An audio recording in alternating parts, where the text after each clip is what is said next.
दगड़ियाओ जुनियारी उत्तराखंड में आपका एक बार फिर स्वागत। चौमासा चल रहा है, झमाझम बारिश हो रही है। उत्तराखंड का हरियाली लोक पर्व हरेला धूमधाम से मनाया जा रहा है। वृक्षारोपण जोरों पर है। इस वीडियो में हम आपको बताएंगे कि आजकल कौन से पौधे लगाए जाने चाहिए और क्यों। वीडियो को आखिर तक जरूर देखें, लेकिन आपसे गुजारिश है कि अगर आपने हमारा चैनल जुनियारी उत्तराखंड अभी तक सब्सक्राइब नहीं किया तो वीडियो शुरू होने से पहले कर लें।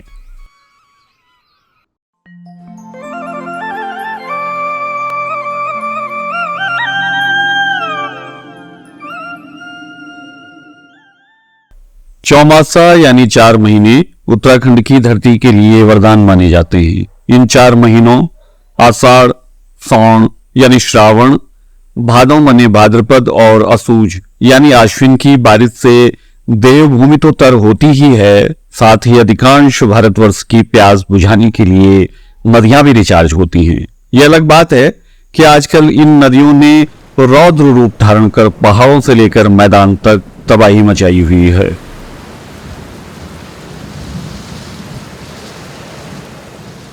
पहाड़ों में जहां एक ओर धान रोपाई, मोटा अनाज, कोदू, झंगोरा की गुड़ाई चल रही है, तो दूसरी ओर वृक्षारोपण हो रहा है।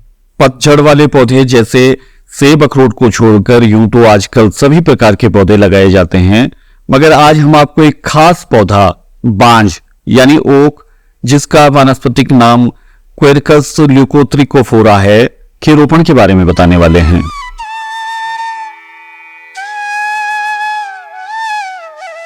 आप कहेंगे कि बांज ही क्यों? असल में पहाड़ों में बांज का बहुत बड़ा महत्व है। जो लोग पहाड़ के गांवों में रहे हैं या जुड़े हुए हैं, उन्हें बांज के महत्व के बारे में पता होगा।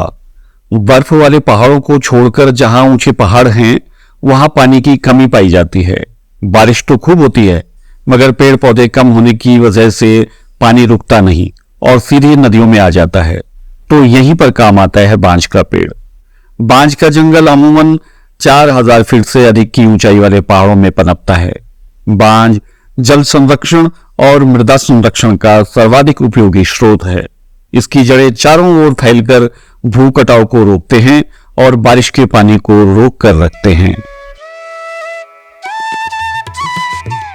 दरअसल बांज के वृक्षारोपण के बारे में बताने से पहले हम आपको एक और बात बताना चाहते हैं। हर साल बारिश के मौसम में हजारों पेड़ लगाए जाते हैं।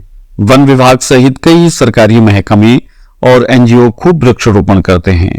सोशल मीडिया में फोटो अपलोड और अखबारों में छपकर खूब वाहवाही बटोरी जाती है। बताया जाता है कि फलां संस्था ने अमुक स्थान पर इतने 100 उतने 1000 पेड़ लगाए। जब हर साल हजारों पेड़ लगाए जा रहे हैं, तो जमीन पर दिखाई क्यों नहीं देते? उन पेड़ों की देखरेख और बड़े होने की जिम्मेदारी वही संस्था या सरकारी महकमा क्यों नहीं लेता? क्या यह जवाबदेही तय नहीं होनी चाहिए कि हर साल जितने पेड़ लगाए गए हैं, सर्वाइवल रेट के हिसाब से अगले साल इतने पेड़ बचे होने चाहिए? क्योंकि 100% पौधे बचते नहीं हैं। जब किसी की भी कोई जिम्मेदारी तय नहीं होती, तो यह भी सच है कि यहां आंकड़ों के खेल में बड़ी धांधली होती है। यह तो हुआ कि हर साल हजारों पेड़ कुछ जमीन पर और कुछ कागजों में लगाकर इतिश्री कर ली जाती है, मगर यह भी बड़ा सवाल है कि क्या सही पेड़ सही जगह लगाए जाते हैं?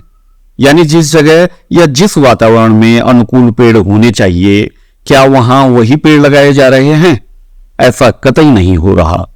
अगर ऐसा होता तो जंगली जानवर रिहाइश की तरफ नहीं आते। हमारा आशय सुअर और बंदरों से है।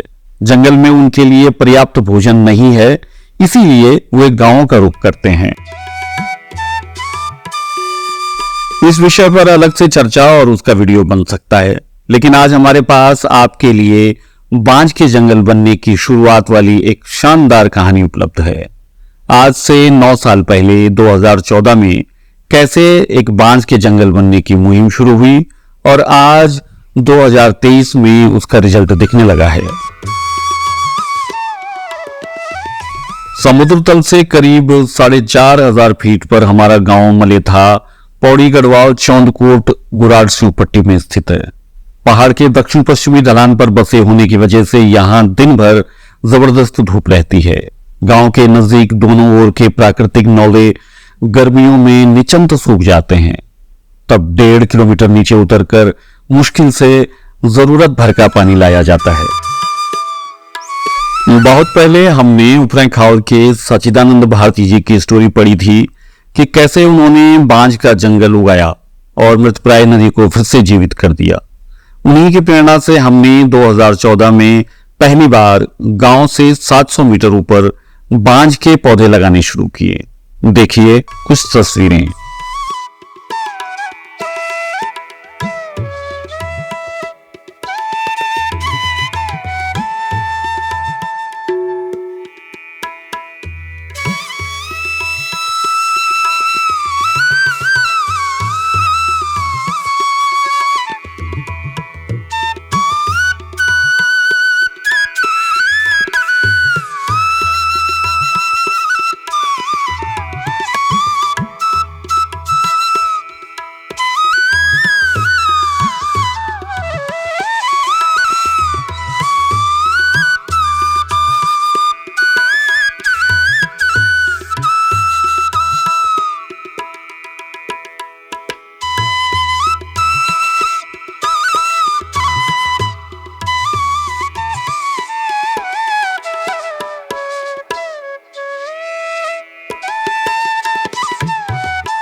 बांज के जंगल उत्तर पूर्वी दिशा में स्वतः पनपते रहते हैं, मगर हम इसके विपरीत दक्षिण पश्चिमी दिशा में अभियान चला रहे थे, इसलिए यह काम काफी मुश्किल था।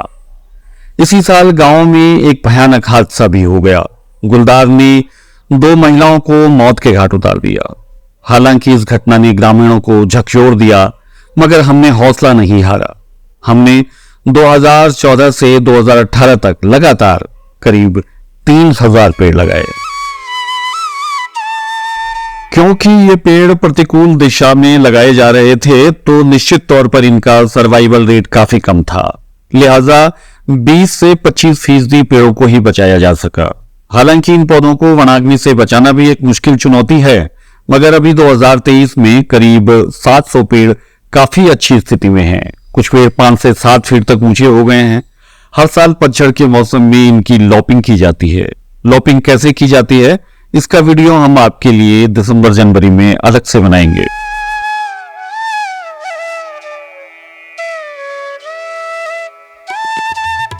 हमने ग्रामीणों को आश्वस्त किया कि आने वाले 5 साल बाद यानी 2028 के बाद जब ये पेड़ लगभग 15 फीट से ऊपर की हाइट ले लेंगे तो इसके परिणाम आने शुरू हो जाएंगे।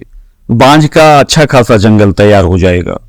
जो बीज पेड़ों से झड़ेंगे उन्हीं से नई पौध पनपने लगेगी और आज से 10 साल बाद गर्मियों में जल स्रोत सूख जाने की समस्या खत्म हो जाएगी। आपने देखा होगा कि जिन पेयजल स्रोतों के ऊपर बांज बांस के पेड़ होते हैं वे स्रोत कभी सूखते नहीं।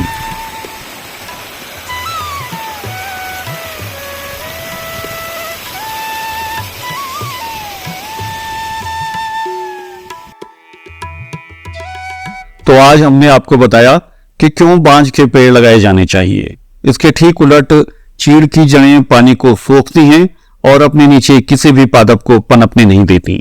इसलिए अब सरकार को चीड़ उन्मूलन की ओर अग्रसर होना चाहिए। अगर आपका गांव भी 4000 फीट से अधिक की ऊंचाई पर है तो आप इसी बरसात में बांज, बुरांस और काफल के पेड़ लगा सकते हैं।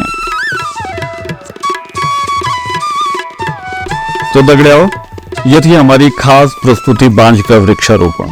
आपको ये स्टोरी कैसी लगी कमेंट में जरूर लिखिए और लाइक के साथ शेयर भी करें, जिससे हमारी हौसला अफजाई होती रहे। धन्यवाद।